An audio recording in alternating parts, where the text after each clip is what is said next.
para impulsar el voto femenino en buena hora. Esto lo recordamos justo en la previa a las elecciones de este domingo 21 de noviembre.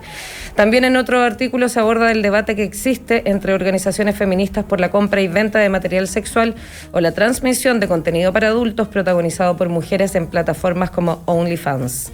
De esta y otras publicaciones de la sección conversamos ahora con Natalia Espinosa, periodista de Braga. Muy buenos días, Natalia, bienvenida como siempre.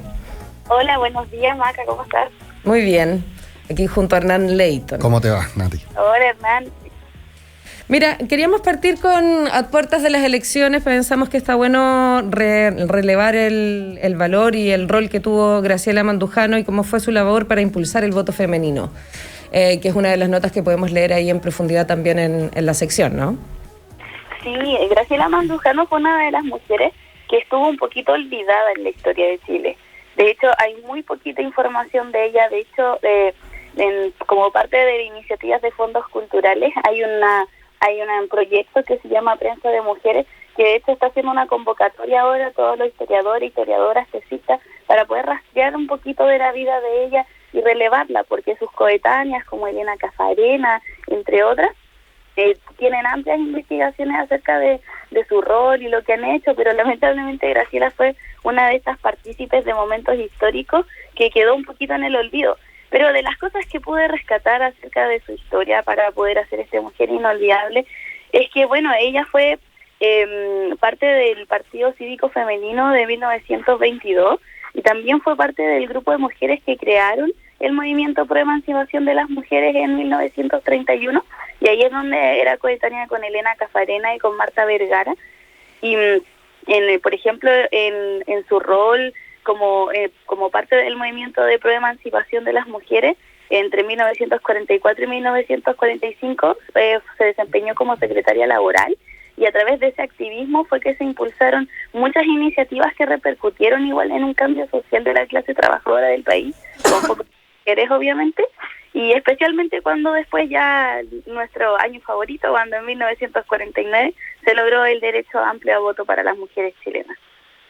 Nati, ustedes que siguen muy de cerca el tema del género, los avances civilizatorios, las discusiones en la política, ¿cómo ven de aquí a la elección del domingo, en términos de los diferentes programas que han presentado los candidatos, el piso para poder seguir discutiendo estos temas? ¿Dónde está hoy día posicionado el debate de hacia dónde hay que avanzar? Bueno, después de la nota que sacamos hace poco en Braga, donde estuvimos como analizando los temas de género en profundidad de cada una de las candidaturas, nos dimos cuenta que un poquito la conversación social cambió, porque al principio, claro, se hablaba de la vida libre, el derecho a vivir una vida libre de violencia, pero ahora se empezó a hablar de forma más concreta acerca de cuál es la visión de mujer que estamos planteando en esta sociedad. Y ahí hubo un cambio, porque claro, antes se estaba hablando de solamente las mujeres así como un concepto, como entes a los cuales son vulnerados a través de violencia, pero no se estaba hablando de sus necesidades específicas. Y ahora siento que la conversación se volcó mucho así como vas a ayudar a las mujeres a vivir una vida libre de violencia, vas a respetar sus derechos sexuales y reproductivos, pero ¿cómo? Y ahí es donde, por ejemplo, comenzó el debate en torno a por qué era inviable en términos de derechos políticos de las mujeres. Por ejemplo, en el programa de José Antonio Caz, que se uniera al Ministerio de la Familia, que se hiciera un Ministerio de la Familia y de Desarrollo Social unido, absorbiendo el de la mujer. Absorbiendo el de la mujer y poniendo a la vista su única visión de familia, que también es un punto que yo creo que es importante destacar, digamos, o poner a la vista. Exactamente, porque ahí al final lo que se está haciendo es eliminar a la mujer como sujeto político y posicionar a la mujer como solamente y exclusivamente en un rol de madre, como la mujer en tanto es madre. Y eso es súper importante. Pero para hacer como un repaso rápido para todas las personas que todavía están indecisas en su voto y les gustaría saber un poquito más de cada candidatura, yo diría que por ejemplo, dos propuestas más fuertes, por ejemplo, de Boric, están fortalecer el Ministerio de la Mujer para que sea más activo en educar en contra de la discriminación y también la creación de un sistema nacional de cuidado para transitar en algo que es en más corresponsabilidad, que no descanse tanto el rol en la mujer. Por otro lado, si nos vamos, por ejemplo, al tema de Jasna Proboste, ella propone aumentar gradualmente el monto del subsidio al empleo femenino, entonces está muy enfocado también como en mejorar las condiciones laborales. Y también en materia de corresponsabilidad, ella propone el aumento del postnatal masculino y un sistema universal de educación parvularia. En el caso de Sichel, Sichel quiere potenciar los trabajos con componente flexible, o sea que las mujeres que están trabajando tengan más oportunidades de tener horarios, donde puedan salir a ver a sus hijos. Claro, que no sean horarios rígidos de marcar tarjeta y establecerse en un puesto de trabajo sin posibilidad de moverse, volver a la casa o ir a una reunión o asistir a un algo del colegio, etcétera. Exactamente, y respecto a corresponsabilidad, él propone como un postnatal masculino de 30 días. Después tenemos a Eduardo Artés y él plantea apoyar a la mujer popular, ese fue el concepto que estuvo hablando. Y por ejemplo, en materia de derechos sexuales y reproductivos, habla de que una joven adolescente que quede embarazada y decida ser madre y abortar deberá ser acompañada por el Estado. Entonces tiene una visión que apoya los derechos sexuales y reproductivos de las mujeres, en ese sentido, el derecho universal al aborto. Y también habla sobre que se confrontará con fuerza la sexualización en la sociedad presente. Entonces se enfoca más para ese lado del discurso. En temas de corresponsabilidad no hay mucho. Después, en el caso de Marco Enrique Ominami, que él propuso una ley integral de protección contra la violencia de género y quiere consagrar la paridad de género en la totalidad de los directorios de las empresas del Estado y las sociedades anónimas. Ese sería mi resumen fácil. Oye, Nati... Lo agradecemos, Nati. Sí, la audiencia obviamente te lo agradece. Para llegar a este nivel de la discusión de género específicamente, de cómo tratar el tema de la mujer en la sociedad, obviamente hay diferentes fuerzas que han llevado la discusión. Está el movimiento feminista que conocimos hace un tiempo atrás, que tuvo un reimpulso, pero también esto ha salido desde la propia política, desde el Parlamento, con la presentación de diferentes proyectos. ¿Qué lectura tienen ustedes de eso respecto de cómo se llega a este punto de discusión? Porque esto no es gratis, una sociedad no llega a estos niveles de discusión de un tema en específico por nada, por arte de magia.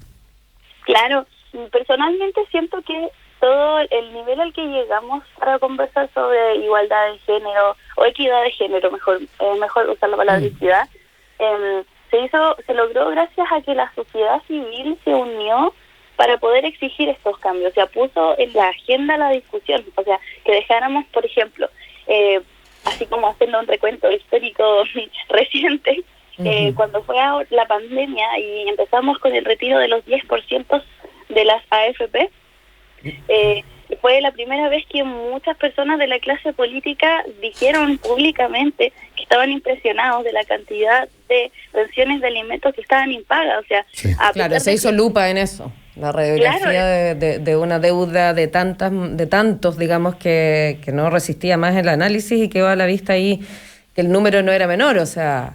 Es solo, o sea, a mí también me llama la atención eso, que haya gente que no haya puesto o seguía poniendo en duda que fuesen tantos. Pero por otro lado está interesante que pasen eventos como este que lo pueden mostrar, digamos. Exactamente, y ahí, por ejemplo, una de las organizaciones que yo tengo presente por la lucha acerca de los derechos de las madres y de los niños con respecto a la pensión era la ONG Acción Mujer y Madre.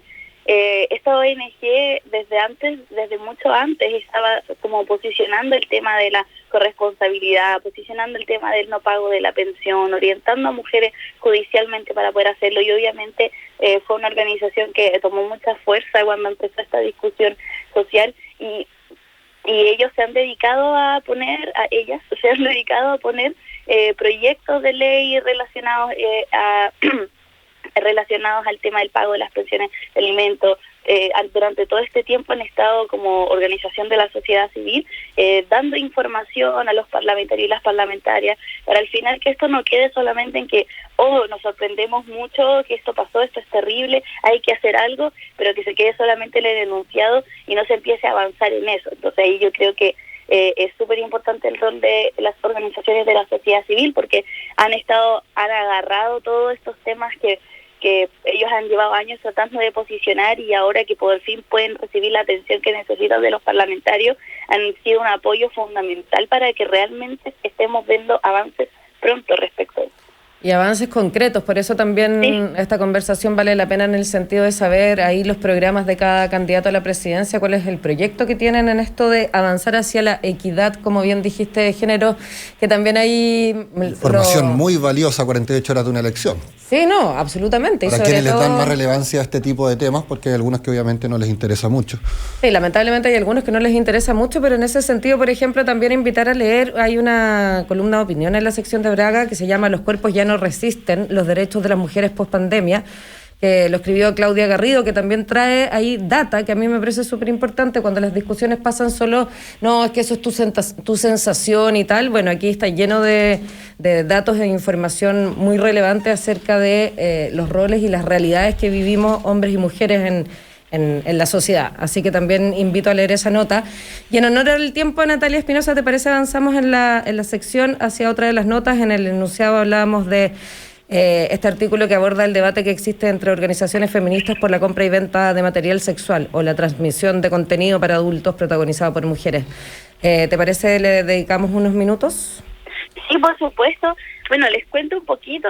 Lo que pasa es que históricamente en el movimiento feminista y en cualquier movimiento que exista en la sociedad, cuando se piensa de una manera, también se piensa de la manera contraria. O sea, siempre hay una corriente y va a haber una contracorriente en ese pensamiento.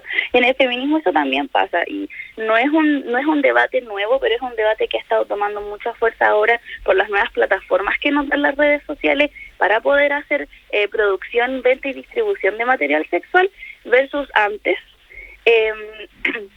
Y bueno, para quienes no estén enterados de qué se trata este debate, básicamente hay una corriente y un lado de pensamiento que defiende que la autoproducción de material sexual, hacer fotos, vender videos, ese tipo de cosas, no es empoderamiento, sino que es perpetuar un poco la explotación sexual de los cuerpos de las mujeres. Por otro lado, hay una visión que dice que esto es parte de la libertad sexual de las mujeres, que las mujeres pueden hacer lo que quieran con sus cuerpos, entonces que sí sería como una forma de empoderarse, porque ellas son dueñas de sus vidas. Estas son visiones súper contrarias, y para poder conversar un poco del tema, no solamente plantear el debate, plantear las posturas de ambos lados. Ponerlas a la vista. Exacto, ponerlas a la vista. Es que conversamos con Javiera Canales, que ella es la directora de Corporación Miles Chile, que para quienes no conozcan, Corporación Miles Chile es una agrupación que se dedica a ayudar a las mujeres en materia de derechos sexuales y reproductivos. Ellas han sido las principales patrocinadoras que han ayudado a las mujeres que quedaron, por ejemplo, embarazadas después de la falla de los anticonceptivos. Uh-huh. Entonces, bueno, el origen de esta división en este pensamiento parte desde las dos ramas más contrarias del feminismo que existen, que son el radical y el liberal. Y básicamente en el feminismo radical se basa como en el abolicionismo, y eso quiere decir que quiere abolir el patriarcado en todas sus dimensiones, y una de ellas es el trabajo sexual y cualquier acción en donde la sexualización del cuerpo de la mujer tenga algún tipo de compensación económica. Entonces esa es la visión del área liberal, del área radical. En cambio, en el área liberal se basa la teoría en que las personas hacen lo que quieran porque su cuerpo y sus vidas ellos son dueños de eso, básicamente. Y es muy importante aquí que en el debate, como conversamos con Javiera Canales, es que es muy distinto hablar del porno industrial y el autogestionado, porque en el porno industrial, que está hecho, dirigido por hombres y para hombres, hay mucha crueldad contra las mujeres, ¿ya? Porque hay situaciones... Y también hablaba del tema de la subordinación a la que han sido sometidas en esa industria, digamos. Exactamente, y ahí han habido muchos casos, como por ejemplo el de la actriz Sara Joe Chaumón, que es la ex Mia Khalifa. Ella básicamente contaba los abusos en varias ocasiones que vivió mientras fue parte de la industria del porno, como por ejemplo que ella había sido engañada por un fotógrafo que le había ofrecido que hasta de la revista Vogue, y realmente las fotografías eran para lanzar un sitio web totalmente aparte, no tenía nada que ver con la revista. Y ese tipo de cosas pasan mucho porque hay muy poca seguridad en el porno industrial. Entonces, en ese sentido, Javiera Canales opina que las mujeres están mucho más seguras cuando hacen autogestión de material, pero el problema también es que hay un lado A y un lado B, básicamente. Y esto es que no todas las mujeres están haciendo eso porque quieren hacerlo, sino que es porque es la única opción que les queda para poder ganar un poco de dinero y ante la falta de oportunidades que hay. Claro, una cosa es querer y otra es por necesidad. O sea, tal cual como dice la nota, que es muy interesante porque explica ambas posturas, es un tema todavía no resuelto desde el feminismo y se explica desde las diferentes corrientes que están en contraposición. Exactamente. Bueno, ya son las 8:31. Muchas gracias, Natalia Espinosa, por esta conversación, por esta actualización o ayuda de memoria para quienes están escuchando en torno a los programas de cada candidato a la presidencia. Es importante, siempre lo decimos acá, votar informados este domingo, especialmente para quien va a presidir el país, también para los parlamentarios y los cores, que tienen roles y responsabilidades súper importantes también. Así que muchas gracias por eso y también por invitarnos a leer las distintas notas que están en Braga, la sección de género del mostrador.cl. Que tengas un buen viernes y por supuesto un buen fin de semana también. Gracias para ustedes también, Maca, Hernán. Que estés bien, Nati. Chao, chao. Buen día. Bueno, y nos vamos a la primera pausa, pero antes contarles y recordarles que Copeuch tiene ejecutivos que viajan horas para asesorar a los socios y socias de todo Chile, porque en Copeuch puedes ser socio de un modelo que responde a un futuro positivo, inclusivo y participativo. Puedes cambiar de cliente a socio en copeuch.cl. Y te invitamos a seguir conectado a nuestras señales digitales a través de las redes sociales Facebook y YouTube de Radio La Clave, también en radiolaclave.cl, elmostrador.cl y por supuesto la 92.9. Ya volvemos con más. Estamos presentando El Mostrador en La Clave.